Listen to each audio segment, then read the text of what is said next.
Muito bem. Gente, boa noite.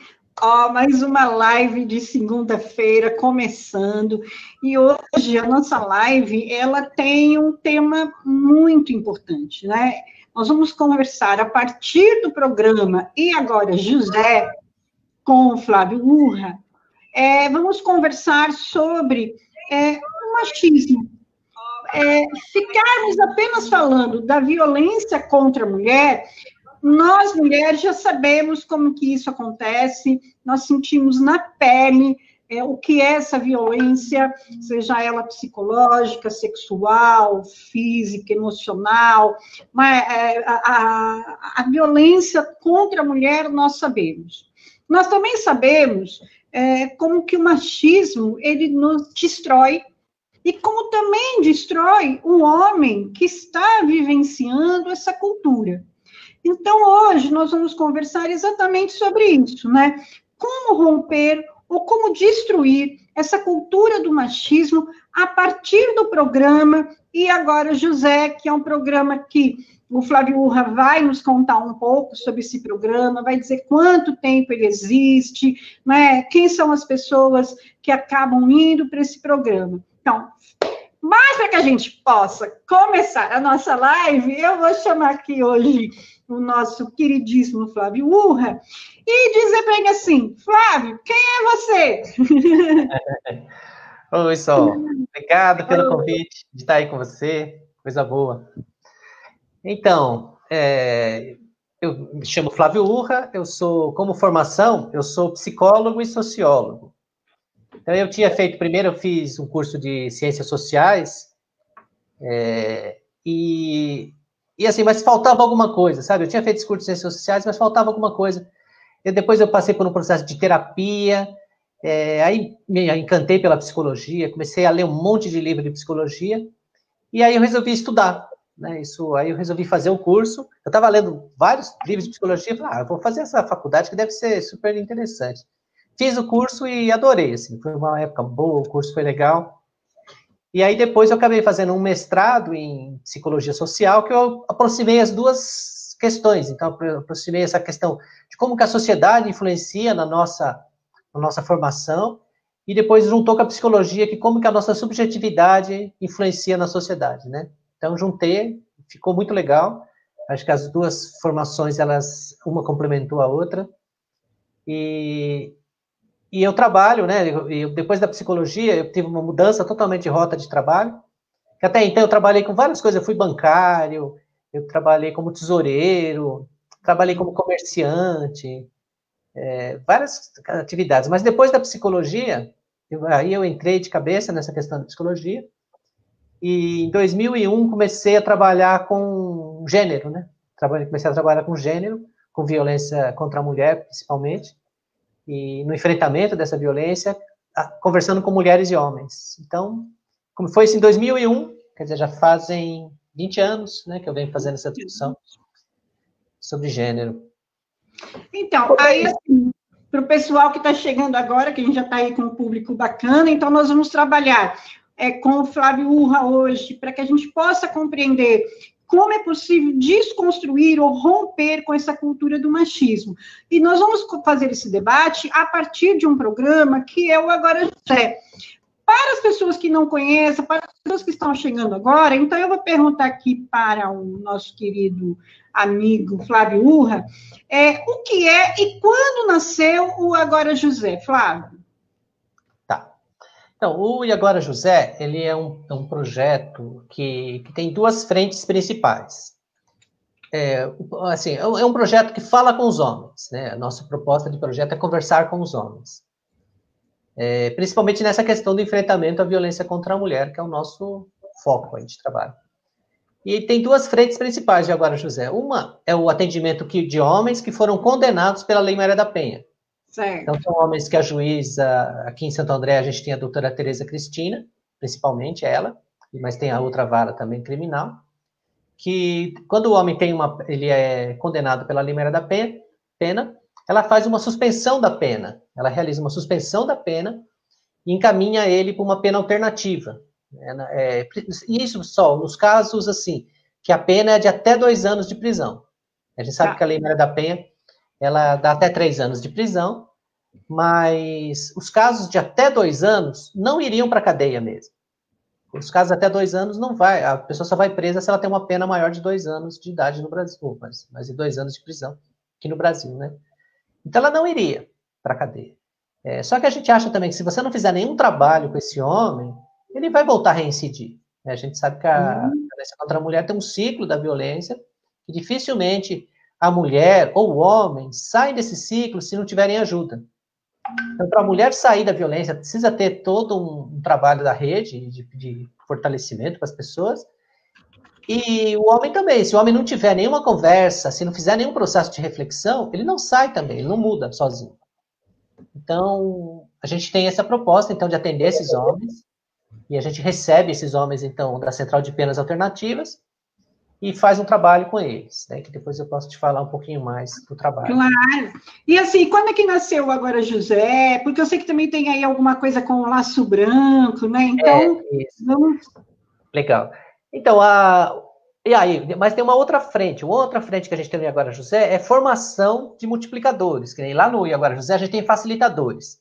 Certo. São homens que conversam com esses homens para tentar desconstruir a violência.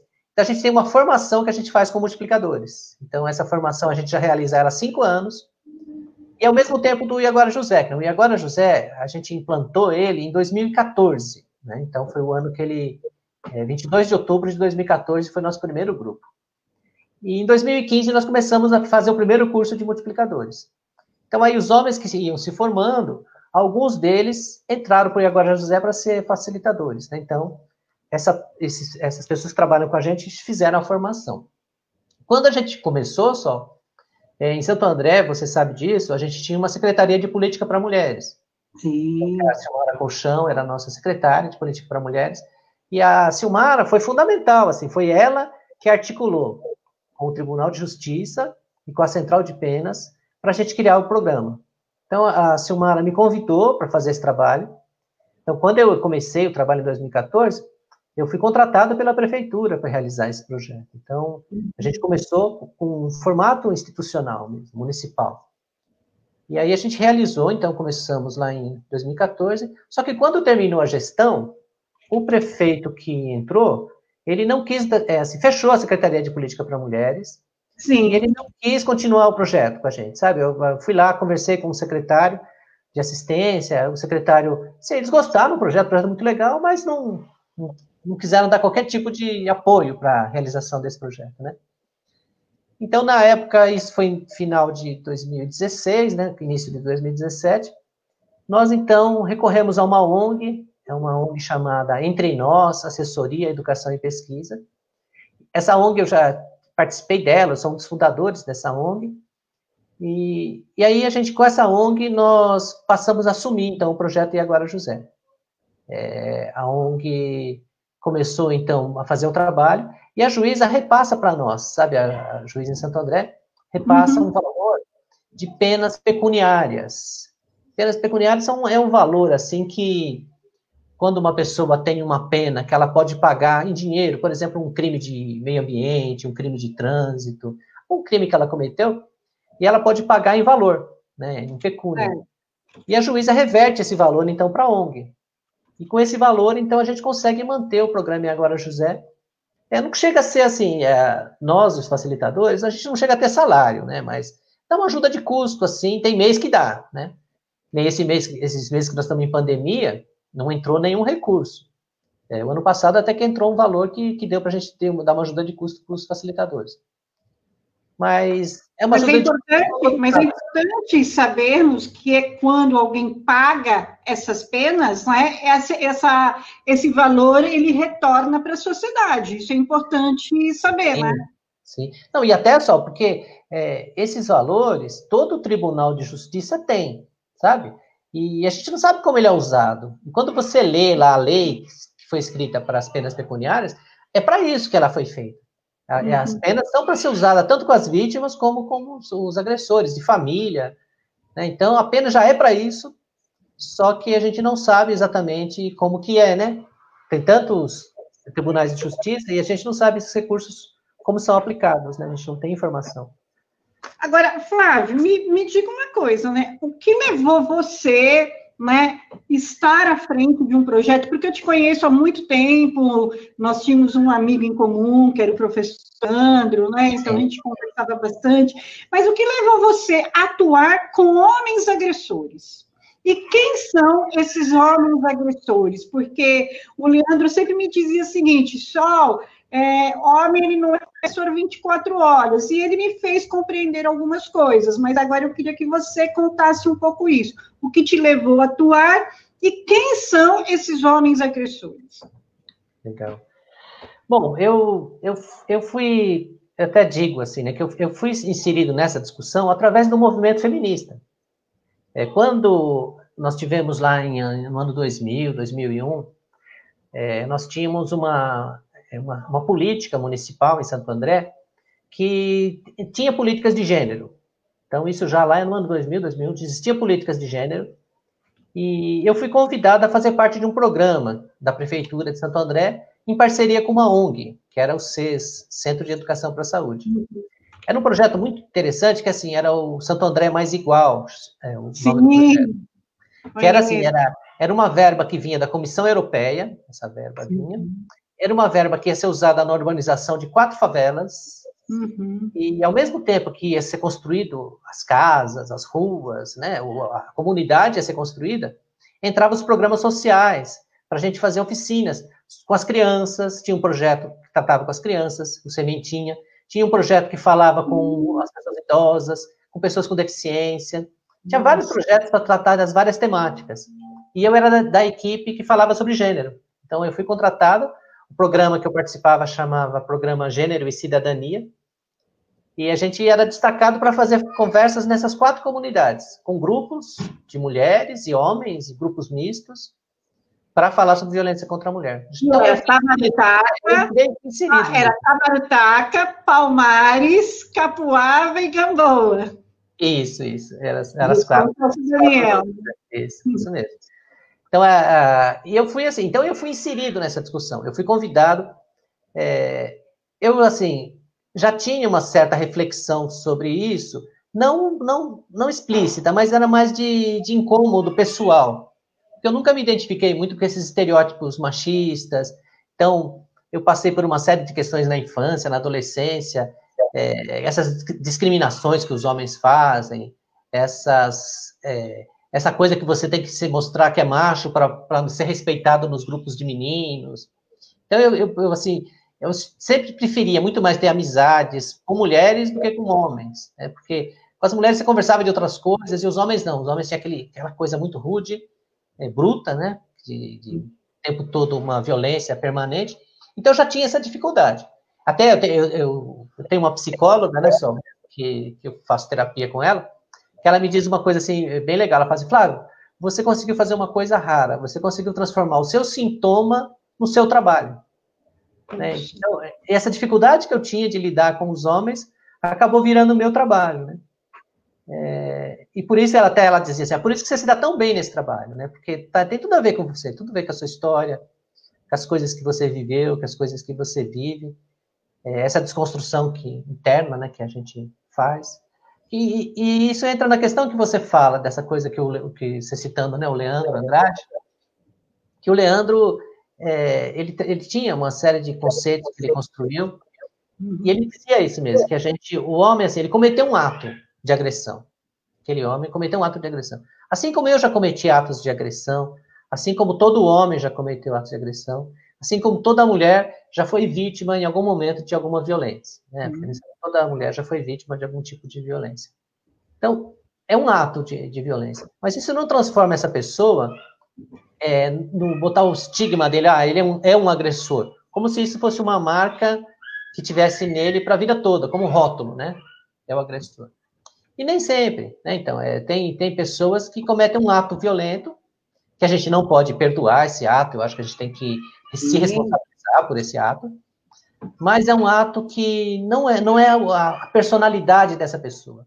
Então, ele cometeu aquela violência e a gente quer desconstruir o pensamento dele para que ele nunca mais cometa. Então, a gente trabalha numa lógica de redução de danos mesmo, sabe? A gente não quer que ele volte a cometer a violência, mesmo que ele tenha pior violência que ele tenha cometido. A gente quer fazer um trabalho com ele para que ele não repita, que ele não faça mais nenhuma violência. Olha, você falou uma coisa bem legal. Tem uma pergunta aqui que eu vou separar, que é da Lucimar Rodrigues, porque a gente começa a interagir com quem está ouvindo também. Então, assim, ó, quem estiver ouvindo, manda sugestões, opiniões, reflexões, perguntas, vamos interagir, porque a live ela tem que ser de construção de todo mundo que está junto, né? Então, depois você se sente à vontade para responder para a Lucimar, que ela pergunta por que os homens agridem tanto as mulheres, né? Então, a gente vai entrar um pouco, eu acredito que na questão da cultura. Mas sabe que você falou uma questão, e que, como é bom a gente aprender, né? Você fala assim, a redução de danos. Eu nunca pensei por esse caminho, Flávio, da redução de danos. Então, eu queria que você explicasse, eu achei tão legal agora, de verdade, porque redução de danos, você sempre pensa na dependência química, no silicone industrial, né? Você sempre pensa em algumas outras vertentes. Na questão do homem agressor, eu nunca pensei no sentido da redução de danos. Fala um pouco mais sobre isso, porque se alguém escutou, dá um oi, se alguém não escutou, né? Eu acho que é legal isso, eu nunca ouvi essa questão. Sim, só porque, assim, a gente sabe que o trabalho, às vezes as pessoas até perguntam para nós, mas você acha que esse trabalho que vocês vão fazer, o homem sai de lá mudado mesmo? Você acha que ele nunca mais vai cometer violência? E será que tem jeito, os homens? Então, assim, a gente não tem a ilusão que esses homens vão sair de lá não machistas, né? A gente não tem essa ilusão. Mas a gente acredita que eles vão sair menos machistas. Eu sempre acredito que, até tem uma pesquisa que o Leandro ajudou a coordenar, foi feita lá no Instituto Avon, que dizia isso, assim, que existiam homens mais machistas, existiam homens menos machistas. Não existem homens não machistas, né? Porque a própria condição de ser homem, a própria condição da gente estar no mundo, já dá uns privilégios para a gente, por ser homem, e por ser um homem branco, então, a gente tem mais privilégios ainda, por morar em São Paulo, né? Então, tem uma série de coisas que são privilégios que a gente tem, querendo ou não. Não posso falar que eu não quero exercer nenhum privilégio, mas o privilégio é dado.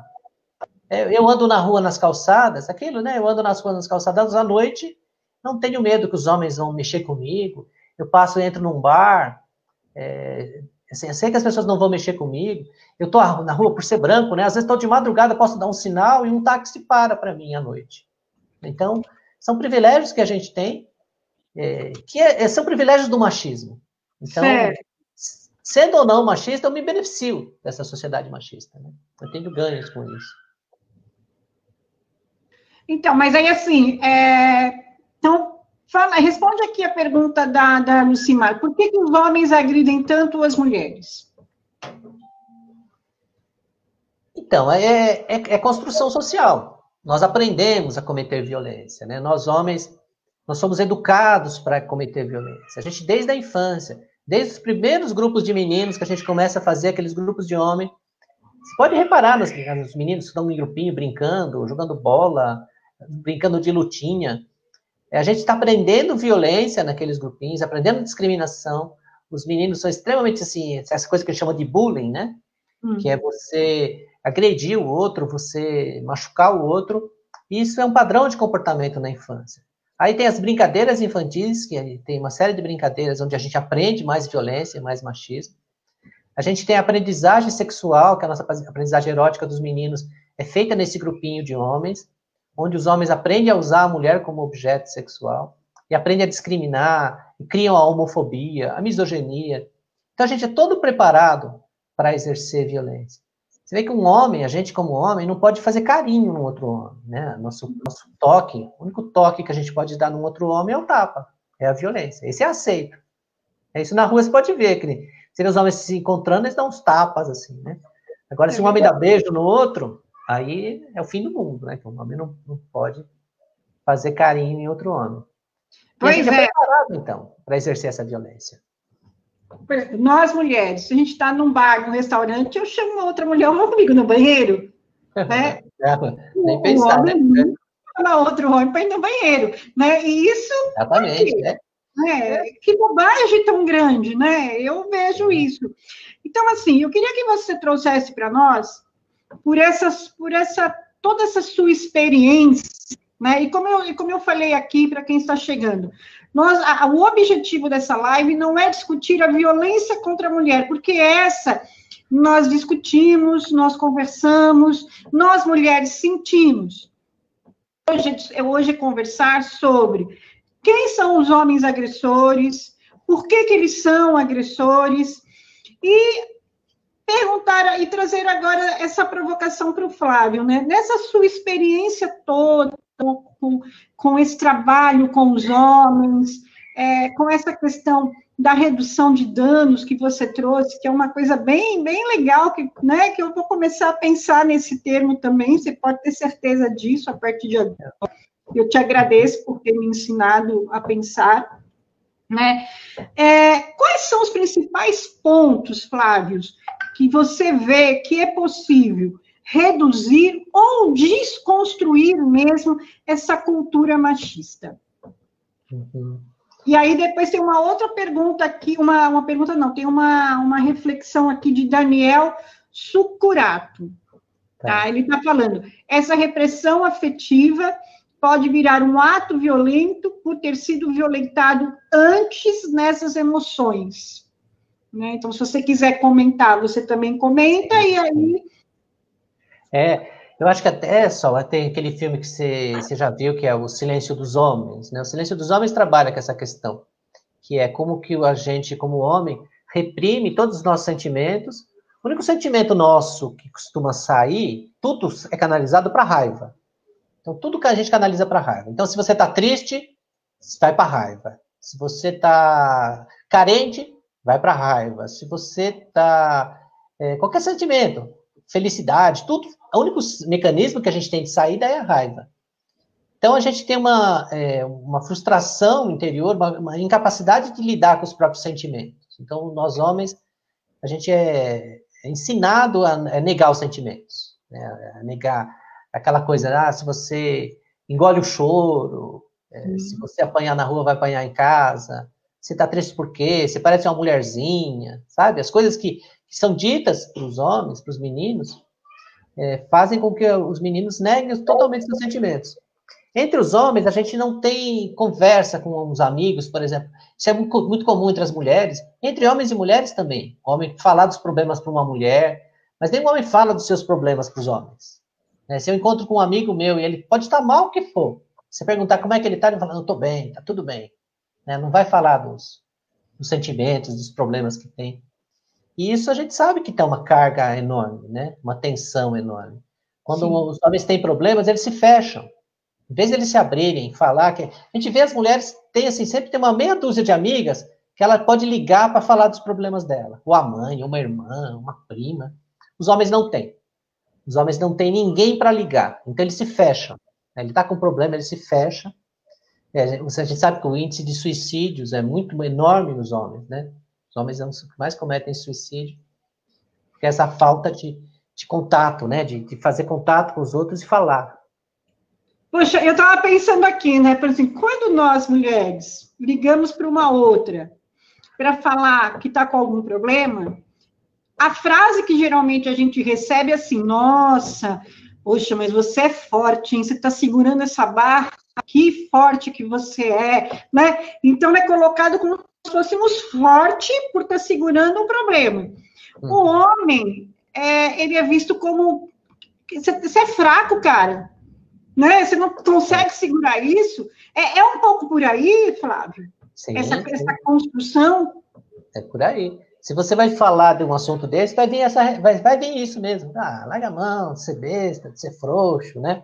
Ou os conselhos, né? Por exemplo, num caso de traição, né? De infidelidade ou relação extraconjugal, alguma coisa assim. Se você contar isso para um amigo, ele vai...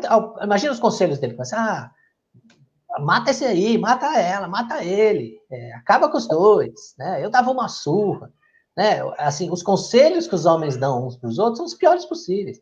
E a gente ouve esses relatos lá no E Agora José, né? Quando a gente começa a contar esses assuntos, eles falam, eu fui falar para um amigo meu, e a gente pergunta, o que ele te falou? E vem isso, os conselhos que vem. são isso, né? Então, os homens não têm às vezes é bravata, sabe só? Às vezes os homens eles são condicionados a criar uma bravata, a criar um personagem para fingir que é forte. Certo. Sabe? Eles têm que fingir que é forte o tempo todo.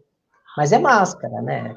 É máscara que usa, não é a verdadeira. Quando você começa a falar com essa pessoa, que nem lá no grupo, que a gente abre uma conversa, que ele pode falar de sentimentos, pode falar das dores, a gente vê a fragilidade deles, né? Eles se expõem, né? Porque todos são, né? Todos têm fragilidade. Agora, vamos aqui ver aquela questão, assim, porque isso é uma coisa que eu também tenho curiosidade e eu vou aprender com você, né? Como é que a gente pode começar a desconstruir isso? Então, nós, né, no Agora José, tem toda uma metodologia. Então, insere uma série de pressupostos aí que a gente tem. Eu só estou anotando aqui as perguntas e o que está vindo. Fica à vontade, fica à vontade. Eu vou falando aqui. Tá. Assim, uma coisa, a gente acredita, então, que esse homem precisa ser ouvido.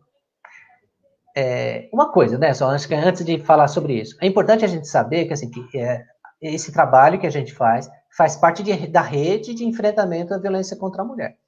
Então, ele não é o trabalho, faz parte, é um dos trabalhos. Para esse trabalho existir, precisa existir a rede. Então, precisa ter uma rede que acolhe a mulher, que recebe, um lugar que a mulher possa ser abrigada, tem que ter toda uma série de serviços. Então, o homem, quando chega para a gente sabe que ele passou pela delegacia da mulher, a gente sabe que ele passou pela promotoria, muitas vezes pela defensoria, passou pela juíza. Então, ele chega com muito medo da lei, isso é bom, a gente acredita que é importante o homem ter medo da lei, que os homens são criados para não ter medo de nada, né? A conversa deles é que eles matam qualquer pessoa, enfrentam qualquer um. E é importante você ter medo, né? A lei tem que impor medo nas pessoas, né? As pessoas têm que querer respeitar as leis. Então, a gente acha importante que ele passe por esse processo. Mas lá a gente tem uma metodologia assim, de escuta. Ele chega lá, a gente ouve esse homem. A gente ouve, a gente pergunta como foi. A gente nunca faz uma espécie de... A gente sempre diz para eles que nós não somos juízes. Nada que eles dizerem vai ajudar no processo ou atrapalhar o processo dele. Fala, você já foi condenado. Nada que você falar aqui vai te ajudar. Você não vai ser beneficiado por você falar aqui. Você fala o que você quiser, né? A gente nunca vai te julgar aqui pelo que você fez. Então, a gente dá uma certa segurança para esse homem e um olhar afetivo, assim. A gente ouve, né, esse homem com uma escutativa, com um olhar ativo, não julgando, não colocando... Lá a gente faz uns acordos entre os homens para nunca tirar o sarro do outro, ou não fazer uma piada em cima daquilo que ele contou, respeitar as falas de todo mundo. Então, nesse ambiente de respeito, começa a se criar um vínculo mesmo, desse homem com os facilitadores e desse homem com os outros homens que estão ali na roda com ele. Sabe que agora nós estamos fazendo online, né, só? Nós estamos fazendo um grupo... eu sei, o Dentinho falou. Então, e lá, assim, vai um ouvindo o outro, e aos poucos, eles vão ouvindo aqueles que estão há mais tempo. Então, às vezes tem um homem que chega muito revoltado ainda, aí ele ouve uma fala de uma pessoa que já está terminando, que diz para ele assim, nossa, você falando isso, eu lembro de mim, quando eu entrei no grupo. Quando eu comecei a fazer o grupo, eu era assim também, estava que nem você também. Você vai ver que depois você muda, vai fazer bem para você. Então, assim, cria esse ambiente que o homem muitas vezes começa a se permitir mudar. Eu gosto de usar uma expressão, sabe aquele filme Melhor Impossível? Sei. Tem uma frase que ele fala para ela, para a personagem do filme, que é assim, você me faz querer ser uma pessoa melhor. Essa frase é linda. Então, a gente cria um ambiente ali que a pessoa, de repente, quer se tornar melhor. Sabe? E a gente sempre diz, não é se tornar melhor que os outros, é se tornar melhor que você mesmo, de como você era anterior, né? Então, é um pouco isso que a gente tenta despertar nessa pessoa, né? Uma vontade de ser melhor. Agora tem assim, ó, tem Adriana Oliveira Lemos, ela fez várias perguntas, né? Bem legal. Ela disse assim, ó, no que resultou levar esses condenados por violência domésticas a repensar atitudes machistas? Os resultados foram satisfatórios? Quase não escutamos sobre reabilitar um machista. Ela veio com uma outra, você veio com redução de danos, ela veio com reabilitar. né? Olha que legal como a gente vai pensando em alguns conceitos, né? Sim. A gente até, assim, sabe que na lei, Maria da Penha, fala assim de centros de reeducação, fala de reabilitação, fala de reeducação. São conceitos que, na verdade, a gente não gosta muito de usar, porque ele parte de uma ideia que esse homem foi habilitado, por exemplo, reabilitação. Como se ele fosse habilitado para ser um homem não violento, cometeu a violência, e aí a gente vai reabilitar. Quando, de fato, nós somos preparados para a violência. Então, ele não é uma reeducação. Ele foi educado para ser violento. Então, ele não foi educado para ser sensível, para ser afetivo, para ser amoroso. Ele não foi educado para isso. Então, ele não sabe ser. Então, na verdade, o que a gente faz é um processo de educação, não de reeducação, né? A gente faz um processo de educação mesmo, um processo, e é puramente educativo.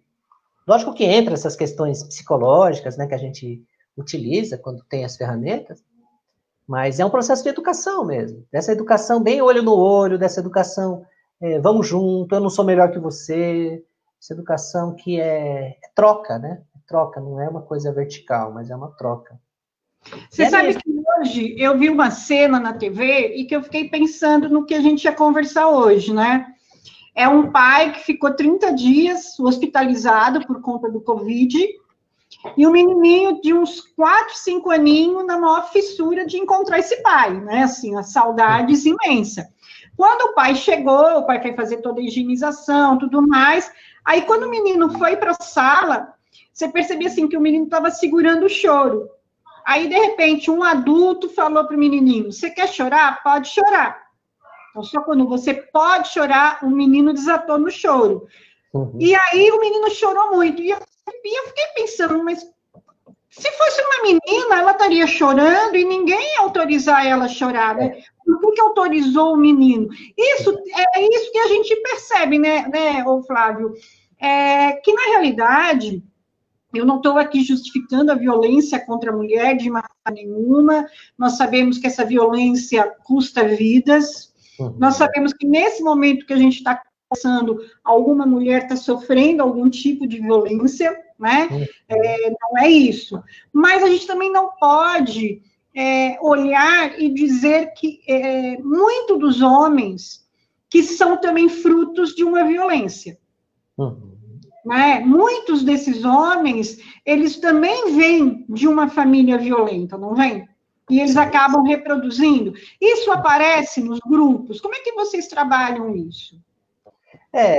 Então, nos grupos, quando a gente tenta identificar um perfil, só tem de tudo, Tem homens que sofreram violências graves, que presenciaram violência do pai contra a mãe, tem casos graves. Tem outros casos que tem a fala assim, não, meu pai nunca bateu na minha mãe, meu pai nunca nos bateu, nem minha mãe nunca bateu.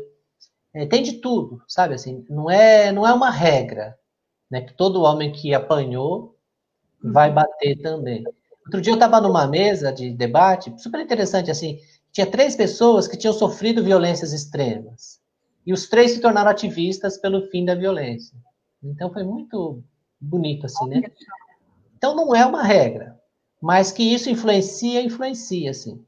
Porque toda a construção social nossa, e quando você tem uma presença dessa violência, vai reforçando essa ideia, né? Porque até é uma coisa que eu sempre digo, principalmente quando a gente fala sobre violência contra a criança, né, do menino que apanha, porque a gente questiona, lá entre os homens a gente fala sobre isso, porque eles dizem às vezes, eu apanhei do meu pai, mas foi bom, ele fala.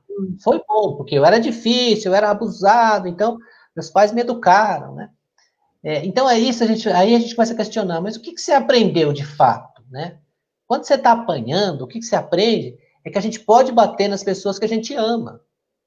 Porque, de fato, é isso, né? O seu pai está te batendo, fala, eu estou te batendo porque eu te amo, que eu quero o seu bem, que eu quero que você seja honesto. Então, é um bater numa pessoa que você ama. Então, já cria na cabeça da pessoa essa lógica. A gente pode bater, se a gente ama muito uma pessoa, a gente pode bater nela, que a gente quer o bem dela. Então, cria uma mensagem já na cabeça. Entendi. Agora, desses homens que você atende, algum já teve, eu vou usar um termo que não, eu sei que não é esse, tá? Mas só para a gente poder conversar. Desses homens que você já participou do grupo, que já passou pela delegacia, que já fez todo o processo, saiu do grupo, retornou, teve uma recaída? Então, a gente teve já 2 casos de homens que a juíza determinou que ele fizesse de novo o grupo. 2 casos. Então, eram homens que passaram, fizeram todo o percurso e depois voltaram. Nos 2 casos, eram homens que tinham quebrado a medida protetiva. Então, assim, eles não tinham cometido uma nova violência, porque isso a juíza até chegou a verbalizar, mas olha, se ele reincidisse com uma nova violência, ele seria preso. Mas como foi uma quebra de medida protetiva, por um motivo justificável, assim, segundo eles, que um deles foi levar o filho até em casa, e quando ele chegou em casa, a mulher ficou brava que ele estava lá e redenunciou ele, né? Então, foi assim. Segundo a conversa dele, não foi lá para brigar, ele não foi lá, ele só foi levar o filho dele, então a juíza achou que era um caso que valeria a pena ele não ser preso. Certo. Porque a gente tem uma lógica assim também, né, Sal, que a gente sabe que a prisão, ela não ajuda as pessoas, né? A gente sabe que toda pessoa que vai presa, ela sai pior do que entrou, né? Diferente do programa. As pessoas que são presas saem de lá mais revoltadas, mais infelizes, mais violência que ela vai sofrer lá dentro, mais machismo, ela vai aprender mais machismo ainda. Então, eu sou contra, né? Esse medido essas cadeias, esse modelo de prisão que a gente tem, eu sou contra. Sim. Eu sou contra radical, assim, acho que tinha que fechar todas. Acho que as prisões deviam ser pequenas, sabe?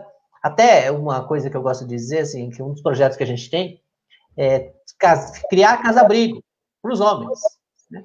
Então, quando sofrer uma violência contra uma mulher, a gente leva o homem para casa-abrigo, não a mulher. Deixa a mulher em casa com os filhos, e o homem vai para o abrigo, e a gente fica lá com esse homem abrigado, trabalhando com ele, até ele romper com essa questão da violência.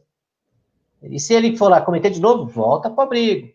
Então, a gente tem uma lógica de aprisionamento, mas estilo um abrigo mesmo, sabe? Esse homem ficar numa casa pequena, com 5, 6 homens, grupos pequenos, que a gente possa fazer um trabalho efetivo com esses homens. Que tem trabalho. Eu conheço trabalhos assim, de pessoas que fazem como preso. Até porque, né? Total. Até pensando assim na lógica, né? A mulher que sofre violência, ela que tem que sair de casa. Ela é violentada novamente. Exatamente. Ela perde tudo, né? Isso é uma proposta interessante. A gente defende isso, assim, que tem que criar os abrigos para os homens, né? E não é uma coisa difícil, se a gente for pensar, né? Não é uma coisa difícil, é totalmente viável de fazer. Só que a gente tem uma lógica. Uhum. É ele que vai ter que ficar, até ele conseguir se restabelecer, compreender, entender o que ele faz é prejudicial para aquela mulher, é prejudicial para os filhos, é prejudicial para ele. Porque, assim, eu não consigo, eu posso até estar errada, mas eu não consigo, dentro do meu feminismo, olhar para o homem e não enxergar nele a transformação dele. Porque, é o que eu falo, nós já sabemos o que a gente sofre.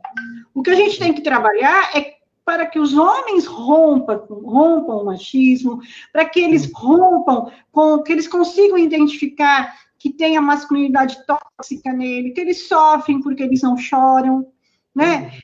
Eu fiquei imaginando hoje esse menininho, o quanto que ele queria chorar, e ele ficou se segurando até alguém autorizar ele a chorar. Autorizar ele a chorar, exatamente. Então, assim, o quanto que isso é cruel para o menino, né? Eu olhei e falei, nossa, tio, né? Deixa o moleque chorar, chora à vontade. Até tem aquele filme que Eu Não Sou um Homem Fácil, né? Sim, maravilhoso. É maravilhoso, porque quando ele vai descobrindo que o mundo da mulher é um mundo muito difícil, ele vai se sensibilizando. Quando tem aquela cena dele sentado no sofá, chorando com o filme, né? Eu falei, nossa, ele aflorou na sua essência de ser humano, né? Então, isso é muito importante. Sim. Então, assim, eu não consigo, Flávio, olhar e ver o homem como meu inimigo. né? Eu não consigo. Eu considero que também é vítima de um sistema cruel, né? Ele foi educado a não chorar, ele foi educado a não brincar com uma boneca, ele foi educado a não brincar de panelinha, ele foi educado a não precisar arrumar o quarto da irmã, mas é a irmã que tem que arrumar o quarto dele, né? Ele foi educado por uma sociedade que traz essa cultura antiga, né? Lá atrás. Né? Então, assim, nós temos que procurar essa desconstrução, né? E eu, de fato, eu vejo assim que, num primeiro momento, o trabalho com homens agressores tem que ser com homem mesmo. Então, assim, eu sempre conversei muito isso com o Leandro, né? Eu sempre concordei muito com isso, que não adianta eu querer falar com um homem que agride mulher para ele não agredir. Qual é a voz que eu vou ter para ele? Como é a escuta? Né? Como é que ele vai me enxergar? Não vai. Você sabe que, assim, claro que não é igual, mas só para te mostrar como é que é esse pensamento, quando eu trabalhei no Paranoá, em Brasília, eu trabalhava com grupos de dependentes químicos. Né? Então, aí, o que eu comecei, eu e o psicólogo, o que nós começamos a fazer? Nós fazíamos grupo de encontro com os dependentes, junto com eles, as famílias e jovens que tinham curiosidade. Então, quando um filho, quando um rapaz escutava uma outra mãe falando sobre a dor dela, ele conseguia compreender a própria mãe. Né? Ou quando uma mãe escutava a dor de um rapaz que ficou 2, 3 dias jogado na rua, que ficou sem tomar banho, aí ela conseguia compreender a dor do filho. Foi um trabalho muito legal, porque era uma troca de experiências, né? Aonde as pessoas se identificavam. Então, quando eu penso no Agora José, eu penso por esse caminho, né? Como que esses homens se identificam e que vocês, na realidade, são apenas os condutores do diálogo, ou eu estou errada? Não, é bem isso mesmo, é bem isso. Seu exemplo foi ótimo, essa técnica de poder olhar com o olhar do outro, né? Poder se ver no olhar do outro. E é bem isso mesmo. Porque, assim, lá, os facilitadores, a gente permite, que, assim, de verdade, esse homem teve na educação dele também, nas experiências, na vida dele, uma série de conteúdos humanos, conteúdos femininos, conteúdo que vieram das mulheres, das convivências que ele teve com a mãe, com a irmã, com a avó. As mulheres que passaram na vida dele, ele tem muitas coisas positivas nele, mas ele não tem nenhum espaço para essas coisas aflorarem. Ele não tem esse espaço.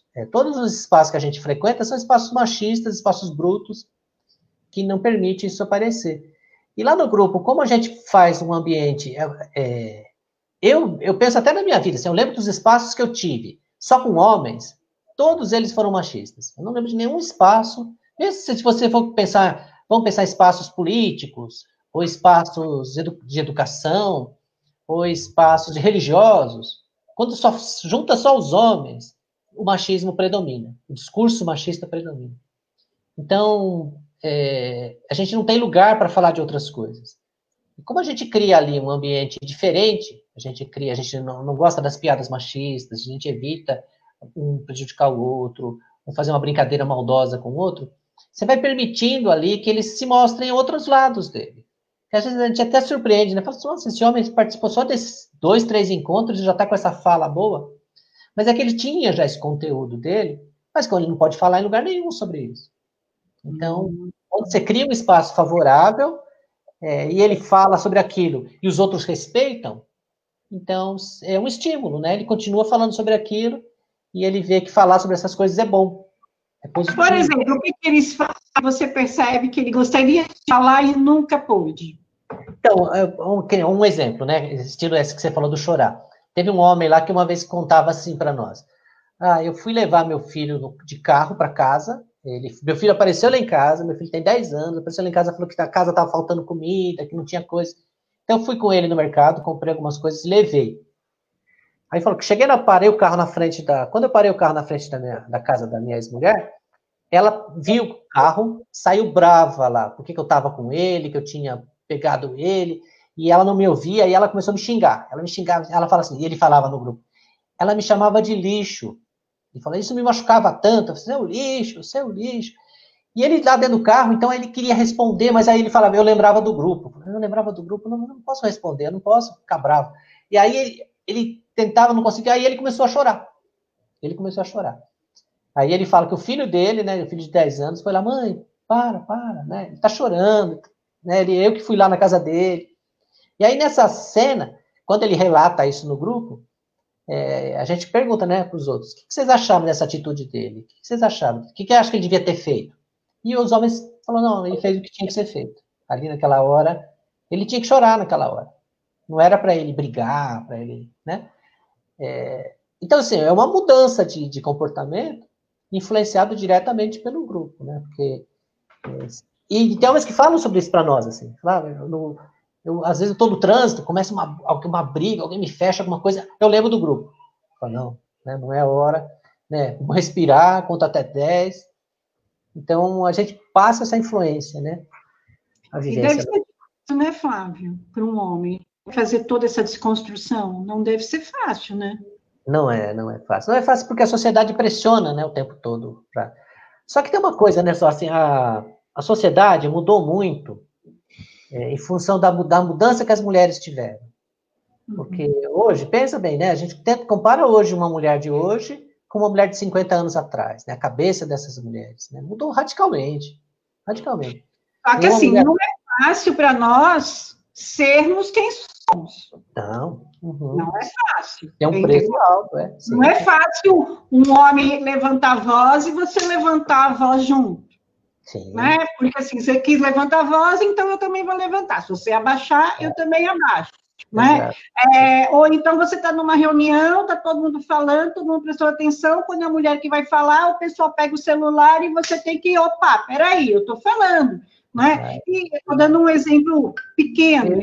Então, assim, ou você vai concorrer à mesma vaga de emprego com o homem, e você tem que mostrar que você é tão capaz quanto ele. Então, assim,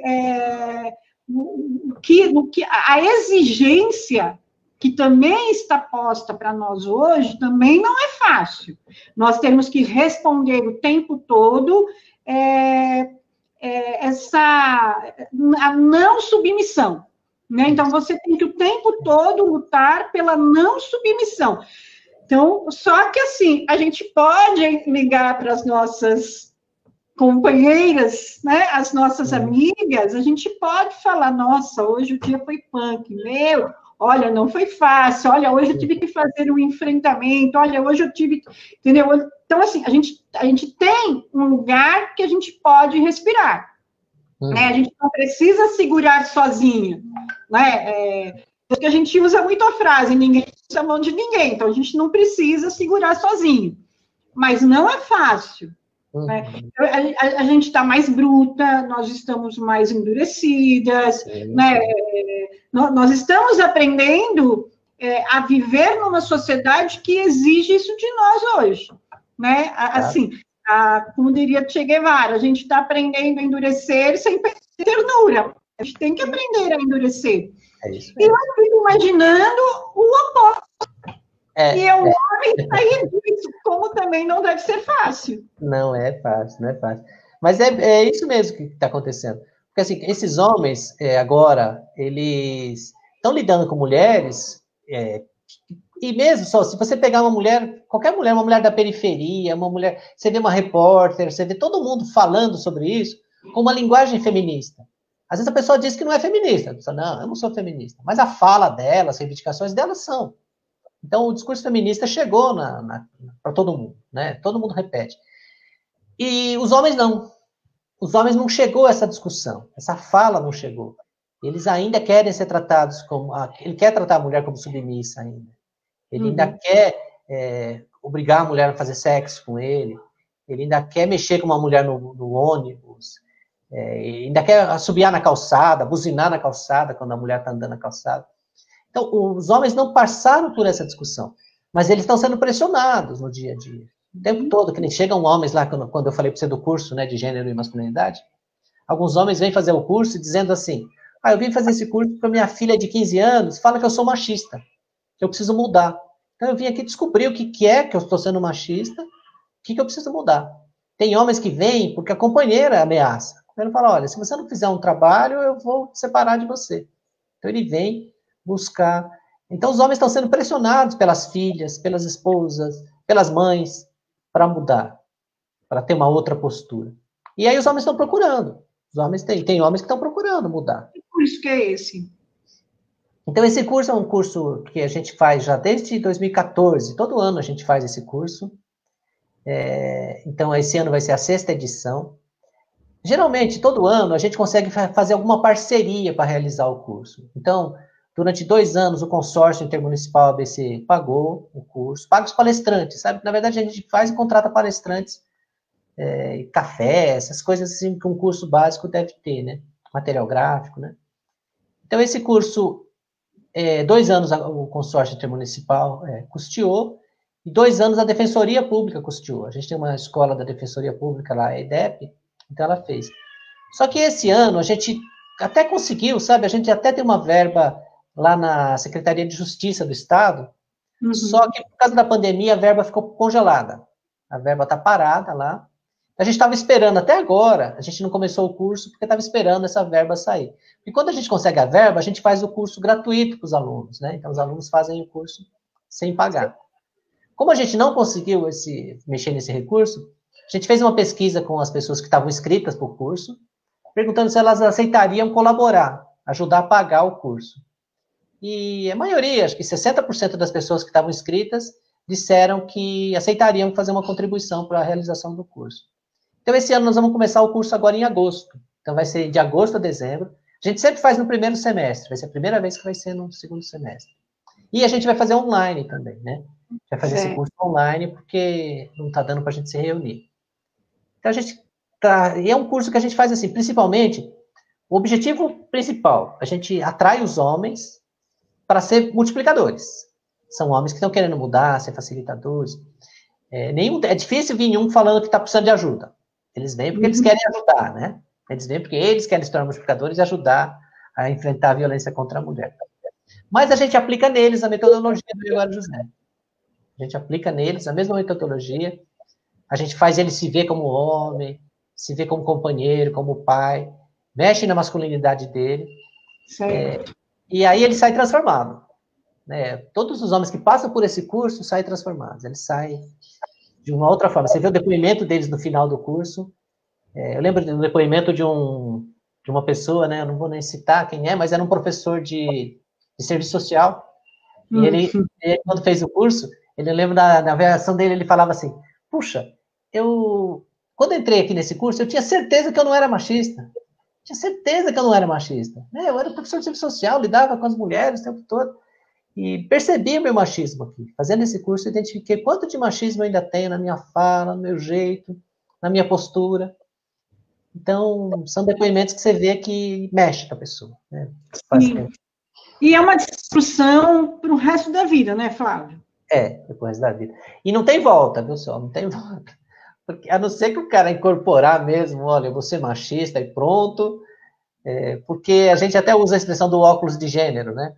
Que a gente dá o óculos para a pessoa de gênero. Então, depois que você põe esse óculos de gênero, tudo que você vê, você começa a ver desigualdade de gênero em tudo, né? Você entra num ônibus, você vê desigualdade de gênero. Você está na calçada, você vê desigualdade de gênero. Então, a gente percebe quando a nossa sociedade ela é desigual. E isso não tem como você depois tirar esse óculos, né? Quebrar esse óculos e não usar mais. E também eu percebo, eu posso também estar equivocada, né? E se eu tiver, me desculpem, mas, né? Eu percebo que não adianta nós, mulheres, ficarmos apontando para o homem o que ele está fazendo. Né? Assim, isso eu sinto na pele, assim, não adianta, por mais que a gente fala para uma pessoa próxima, pode ser de um movimento social, de um partido, alguma coisa, olha, você está sendo machista. Eu não sou machista. É a primeira coisa que o homem machista, a primeira coisa que ele diz é isso, eu não sou machista. Quando começa por essa frase, eu falo, nossa, e agora, né? Porque ele já mostrou que ele é machista, quando você diz que não é. né? Então, assim, essa dificuldade de você olhar para a mulher e dizer, olha, realmente eu sou machista, né? Então, isso é que eu acredito que uma hora os homens vão ter que compreender, porque quando a gente fala, olha, eu disse uma vez para uma pessoa, para um amigo meu, e eu falei para ele, você está sendo machista comigo. Ele ficou muito bravo. Ele falou, eu não sou machista, eu não sei o quê. Pererê. Eu falei assim, o machismo, quem sente é a mulher. Então, se a mulher falou que você está sendo machista, escute. Sim. Porque foi ela que sentiu o seu machismo. Não negue o seu machismo. Né? Tenha a humildade de dizer, tá bom, aonde que eu fui machista com você? E aí vamos abrir o diálogo. Né? Então, mas é difícil, né, Flávio? É processo, é processo. Acho que aos poucos está chegando. Esses dias eu vi um programa esses programas antes da pandemia foi, né? Esses programas de esporte, do meio-dia, lá aqueles programas de esporte, que as pessoas ficam falando, né, dos times de futebol. E teve um apresentador, tinha 2 apresentadores fazendo um debate, e um falou para o outro assim, poxa, esse jogador é bonito, né? Eu acho ele bonito. Você não acha ele bonito? Perguntou para o outro. Aí o outro falou, imagina, né? Vou achar homem bonito. Aí ele falou, você está sendo machista. Né? Ele falou, você está sendo machista. O que tem você achar um homem bonito? Né? E foi muito legal, foi isso no programa de esporte. Ele fez essa fala. Quer dizer, está chegando. Né? Essa discussão vai chegar, porque os homens estão sendo pressionados e eles vão ter que... A gente já vê isso na televisão, né? Você vê que anos atrás a gente aceitava uns programas de humor. Imagina 10 anos atrás os programas de humor, que de vez em quando a gente pega uma reprise para assistir, umas coisas absurdas que hoje ninguém tolera mais hoje. Sim. Ninguém aceita aquelas piadas hoje. Então, tem que mudar. Deixa eu fazer uma pergunta. Homens transexuais já procuraram o seu curso? Não, teve uma edição do curso, eu acho que foi o 3º curso que a gente fez, que tinha muitos homens gays. Foi uma turma que a gente até brincava que era uma turma que mais teve gays dos cursos. Então, tinha umas 10 pessoas que eram gays no curso. E eles vieram muito fortes, assim, empoderados, né? Tem um discurso já muito bacana de movimento social. E eles foram a tônica do curso, eles deram a tônica do curso, e o curso foi maravilhoso. Foi uma troca maravilhosa para os outros homens e para eles também. Porque também homens gays exercem machismo. Né? Às vezes um homem é um homem gay. A gente até esperava que não, né? Falou, poxa, se ele rompeu com isso, ele poderia ser um homem não machista, né? Pô, já não precisa mais provar que é homem para ninguém, né? Mas não, continua alguma série de coisas do machismo que o homem gay acaba reproduzindo. E o curso, então, foi muito bom nesse sentido. A gente tem aulas, né? Entre as aulas, a gente tem uma aula que é um homem trans que dá, e tem uma aula que é uma mulher trans que dá. Então, a gente traz o tema para... Mas são professores. Alunos mesmo, não. Alunos não tivemos nenhum, não. Interessante isso. Agora, isso que eu acabei de te contar, que eu disse para a pessoa, né? O machismo, quem sente a mulher, ele é uma gay. Ele é um homem gay, entendeu? Sim. E ele foi radicalmente machista comigo. E em cima de mim, você me conhece um pouquinho, né? Então, assim, não vai vir, entendeu? Não vai facilitar, entendeu? Não adianta, né? Então, a gente... Também é a mesma coisa com a mulher. Quando a mulher ela se fortalece e ela se empodera, ela também não tem mais como voltar atrás. Sim. Né? É a mesma coisa com o homem. Quando ele começa a se desconstruir, ele vai querer cada vez mais se desconstruir. Né? Essa é a minha sensação. Eu vejo, assim, que uma das pessoas que eu convivi muito de perto, que foi o Leandro, porque nós demos aula juntos 14 anos, né? Então, o Leandro, ele estava o tempo todo nessa desconstrução, o tempo todo, né, buscando a não reproduzir, e quando ele reproduzia, ele se sentia muito mal, ele ficava mal.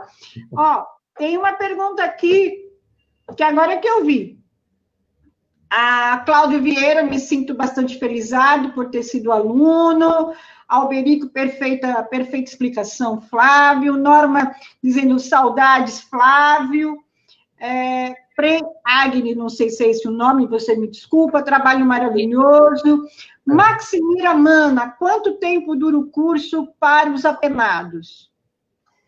Então, dos apenados, a gente faz 26 encontros de 2 horas. 26 encontros. Então, sendo que os 3 últimos encontros são quadrimestrais. Então, a gente faz em fevereiro, em junho e em outubro. Que é uma forma de dar um acompanhamento para esse homem, para ver se o discurso está lá ainda, sabe? Mesmo sem ele ir no grupo semanalmente, o que ele traz ainda sobre o curso, né? E a Miss Santos, ela faz uma consideração bem interessante. Ela diz assim: infelizmente, essa cultura de criação machista é feita por mulheres, mães. Tive esse exemplo em casa. Meu irmão era privilegiado por ser homem. Minha irmã e eu tínhamos que dar conta da casa com o aval de nossa mãe. Você quer comentar? Quero. Então, eu acho que é uma coisa importante a gente pensar sobre isso, porque, assim, a gente vive numa sociedade machista. Uma das condições da sociedade machista é que a culpa é sempre da mulher, né? Nunca o homem vai ser culpado. Então, às vezes, a gente ouve uma tentativa de culpar, que nem isso. Tem um assédio, é porque ela estava usando roupa curta, se o marido foi embora é porque ela não estava fazendo direito, se ele arrumou uma amante é porque ela não soube cuidar, se o aluno vai mal, a mãe que não soube educar. Então, assim, existe uma sobrecarga de culpa na mulher, né? Todas, religioso, então, nem se fala, né? Toda na religião, as mulheres são sempre as culpadas. Então, isso é uma condição do machismo. Então, a gente tem que deslocar esse lugar, porque uma mulher, ela pode reproduzir um discurso machista. E muitas vezes reproduz. Então, tem muitas mulheres que reproduzem discurso machista. Só que ela não se beneficia nada desse machismo. Então, a gente não pode dizer que ela é machista, porque ela não tem privilégios. Privilégios são os homens. Então, mesmo que ela faça essa fala, quem se beneficia são os homens. Às vezes é o filho, é o irmão, é o pai. Eles estão se beneficiando. Então, de fato, você não pode dizer que ela é machista por causa disso, mas que ela está pensando com a cabeça do dominador. Ela está sendo usada para reproduzir um discurso de dominação. É a mesma coisa que quando a gente fala de negros também, né? A gente não fala assim, às vezes a gente escuta, mas essa pessoa é preta e está fazendo um racismo contra o branco. Também não existe o racismo contra o branco. Não. O lugar do branco é um lugar de privilégio também.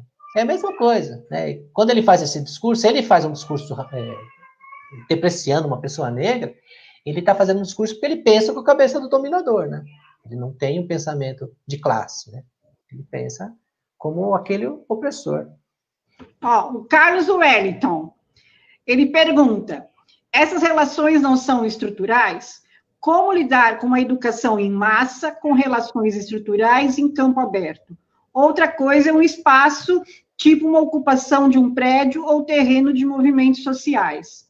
O Carlos, ele é ligado ao MST. Sim, eu conheço o Carlos, gente boíssima. É fantástico, eu gosto muito dele. Então, eu acho que sim, Carlos, é isso mesmo. A gente até já tem, o Carlos até a gente já fez uma vez uma oficina juntos, né, na CEDESC, em São Bernardo, uma vez, a gente falava sobre essas questões de gênero também. Que é isso, assim, existe uma estrutura mesmo, uma estrutura de dominação, que a sociedade é estruturada para isso, para dar mais poder aos homens do que às mulheres. É uma estrutura de poder montada, onde os homens tiram poder das mulheres, se apropriam desse poder e exercem dominação, se concentrando riqueza, concentrando renda, grandes propriedades de terra. Mas a desconstrução desse modelo patriarcal, autoritário, passa pela discussão de gênero. Até eu acho só assim, que eles demoraram, né? Eu penso assim, o pessoal conservador demorou para entender o poder do discurso de gênero. Acho que agora eles estão batendo feio, né? Com essa questão de fala que a gente faz ideologia de gênero. Uhum. Então, agora, mas perceberam a força desse discurso. Esse discurso é revolucionário mesmo. Quando você rompe com a hierarquia de gênero, você consegue uma revolução numa casa. Né? A mulher se rebela. A mulher tira o poder do homem dessa casa. Uma namorada tira o poder do namorado. Então, é uma revolução quando você... E é o começo, né? Eu acredito que, assim, é você fazer uma revolução do pequeno. Você começa a fazer mudanças pequenas.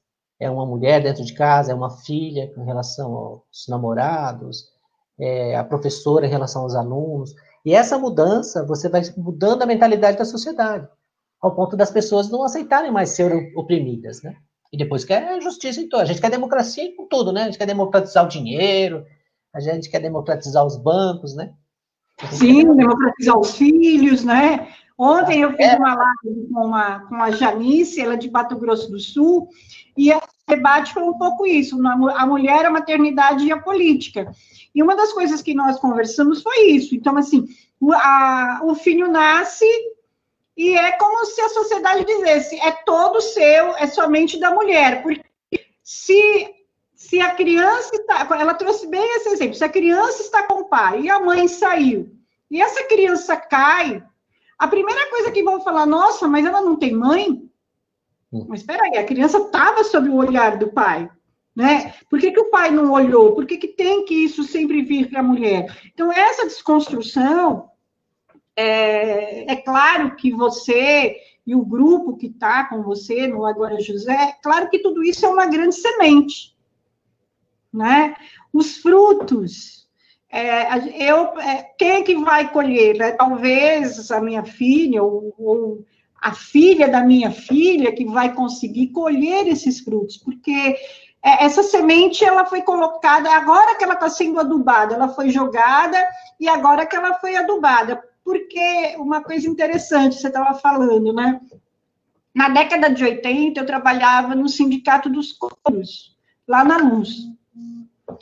E nós já fazíamos, claro que não um debate com essa profundidade, mas a gente já falava para ele, nossa, você é muito machista. E essa era a discussão, que com os homens sindicalistas, como eles eram machistas, sim, né? Sim, sim. Porque vieram forjados da onde?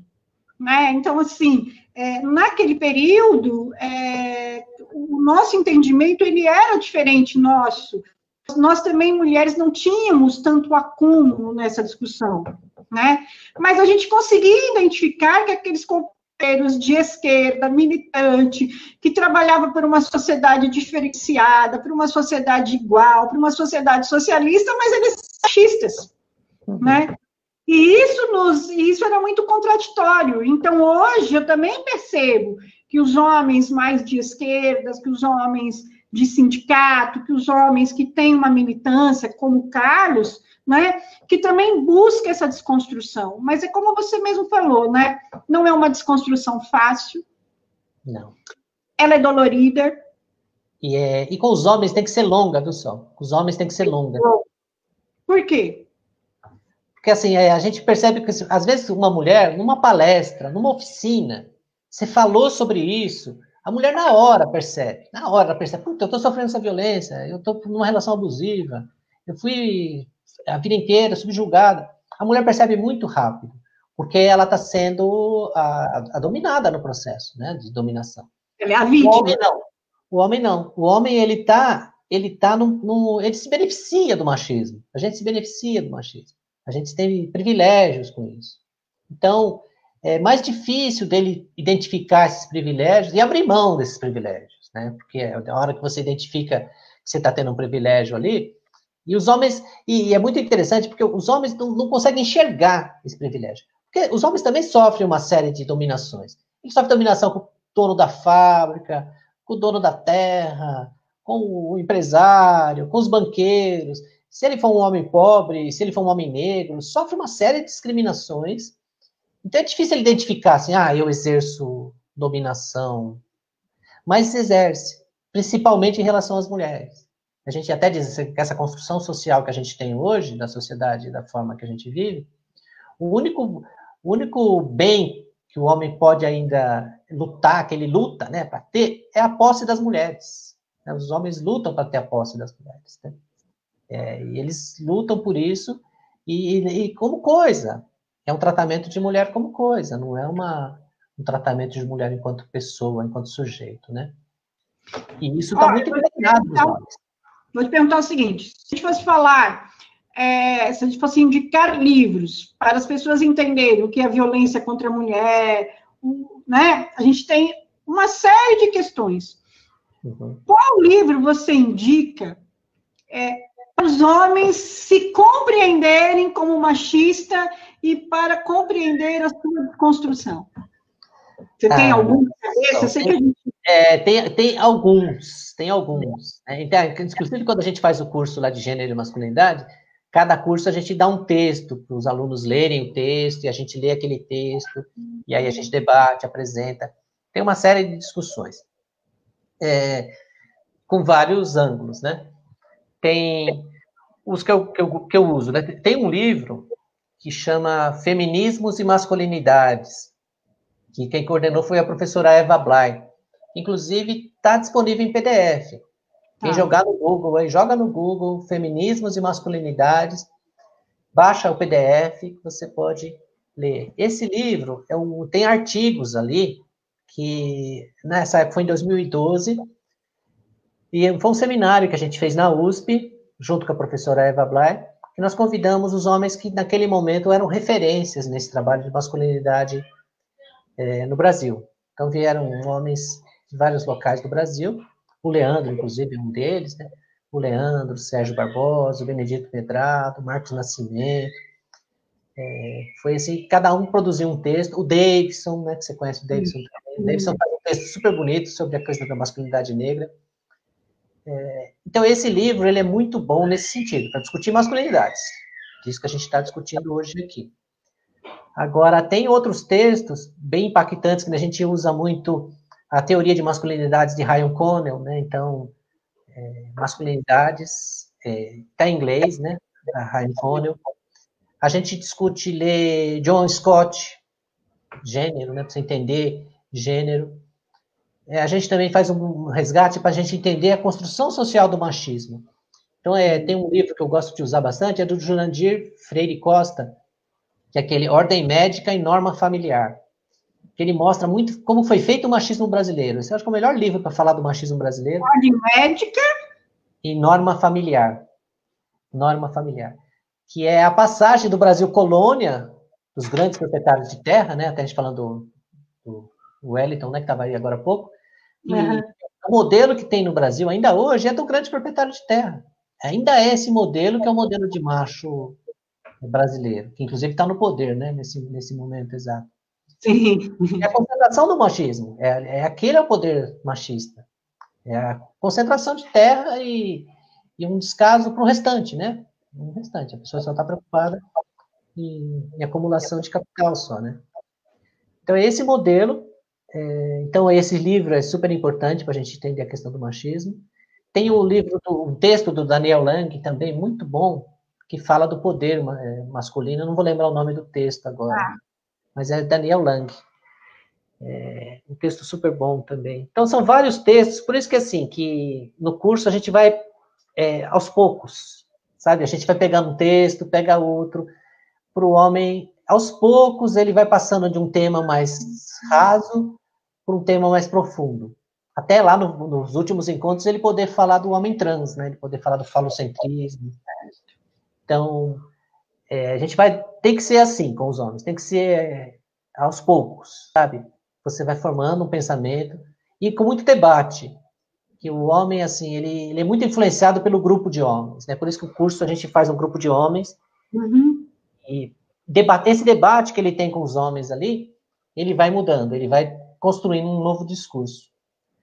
Ai, Flávio, olha, foi assim, olha, quase 1h30 de live, e as pessoas continuam, né? As pessoas se mantiveram, eu acho que teve, né, depois eu vou ver lá direitinho quantas pessoas passaram, a minha filha vê essa contagem, mas eu acredito que, assim, foi uma live muito tranquila, muito gostosa, muito esclarecedora, que para mim me trouxe inquietações, são coisas que eu vou também, principalmente a questão da redução de dano, pegou aqui, entendeu? Eu falei, nossa, eu vou procurar entender um pouco mais a redução de danos pelo viés que você traz, né? Acho super bacana uma live dessa, a gente conseguir terminar você indicando algumas leituras, porque é importante as pessoas lerem, as pessoas irem compreender por o homem é machista e por que eu sou machista como homem, né? Então, essa desconstrução também depende de todos nós, de todas nós, é uma desconstrução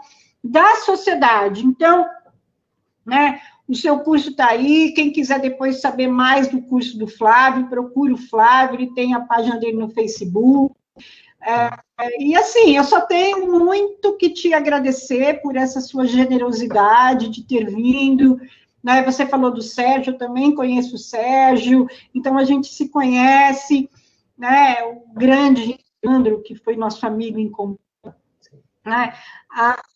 O Sérgio Cabeça, vou ver o começo, porque eu cheguei no Rogério Cabeça, cheguei no final. Rogério, vai estar lá essa live, eu te garanto, Rogério, que você vai gostar muito, porque foi uma live interativa, não foi uma live que só ficou eu e o Urra aqui conversando, eu fui trazendo as perguntas, então foi muito bacana mesmo, e eu te agradeço mesmo, meu amigo, por você ser esse homem em desconstrução, né, que você é, e contribuindo para que nós não soframos tanto da maneira como a gente sofre. Então, a violência contra a mulher, ela é uma responsabilidade também dos homens e é uma luta nossa. Então, eu agradeço muito, muito, muito a sua generosidade de hoje, viu? Eu que agradeço, só. Obrigado por você dar o espaço aí para a gente falar sobre esse projeto, falar um pouquinho, conversar com você, assim, foi muito bom, eu gostei muito. Obrigado. Beleza. Carlos, Marilda, Rogério, Prem, Maxiana, Cláudio, Alberice, Norma, Rosângela, Adriana, deixa eu ver aqui mais, Lucimar, Rafael, Patrícia, Daniel, Malu, nossa, quanta gente, Elvira, Luana, Gilberto, gente, todo mundo, se eu esqueci algum nome aqui, desculpa, porque é muita gente para falar. Então, assim, olha, agradecer mesmo. Dia 1º, eu vou fazer uma live com o professor Vandré, nós vamos discutir esse descarte dos professores nas empresas de educação, que está muito triste, então ele vai vir conversar um pouco com nós sobre esse descarte todo, né? E agradecer, Flávio, o seu trabalho belíssimo, que eu conheço, né? Vamos pensar nas casas abrigo para homem. Você já trouxe aqui uma luz. Vamos pensar nisso. Gostei da sua proposta, né? Vamos pensar nisso, Flávio. A gente vai conversar sobre isso, viu? Tá bom? Beijo, gente. Gratidão. Boa noite. E uma sociedade mais justa, igualitária, que a gente possa trazer a nossa civilidade, que o humanismo, a nossa parte humana seja aflorada e que a gente possa viver em paz, com tolerância, respeitando todas as diferenças, porque, no fundo, somos todos iguais. Somos todos iguais essa noite. Beijo, tchau!